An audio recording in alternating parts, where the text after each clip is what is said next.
یو د هغې اعمالو نه هغه نیک اعمال کول. نیک اعمال کول دا داسې یو کار دی چې که عزت غواړي په دې کې دی، خپل هغه شان جګول غواړي د الله په نزد باندې هغه په دې کې دی، د الله جل جلاله رضا غواړي هغه په دې کې ده. من كان يريد العزة فلله العزة جميعا إليه يصعد الكلم الطيب والعمل الصالح يرفعه. ټول عزتونه دا د الله جل جلاله سره دي، او الله جل جلاله ته چې خیږي هغه نیک اعمال دي، پاکې خبرې دي دا خیږي. دا ګوري الله جل جلاله ته چې خیږي هغه نیک اعمال خیږي. همدغه رنګې نیک اعمال انسان دا په صالحینو کې هغه نباسي. انسان چې کله نیک اعمال کوي هغه د نیکانو خلکو نه هغه ګرځي.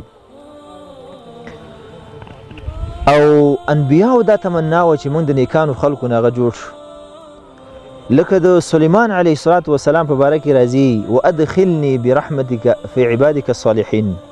ای زما ربه ما ته په خپل رحمت سره په خپلو نیکانو بندګانو کې هغه شامل که. سبحان الله، د څومره لوی مقام دی چې انبیا دا د الله نه د خپل رب نه دعاګانې غواړي چې موږ د دې نیکانو په سب کې ودروه.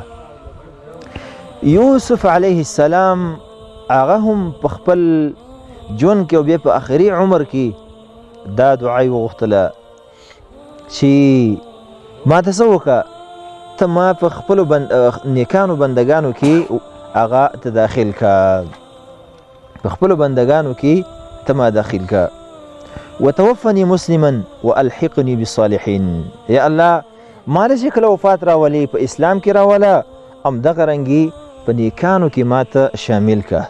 همدغه رنګې صالحین او نیک اعمال چې کوم دي د داسې خلکو ذمواري الله جل جلاله اخیستې ده، وهو یتولى الصالحین.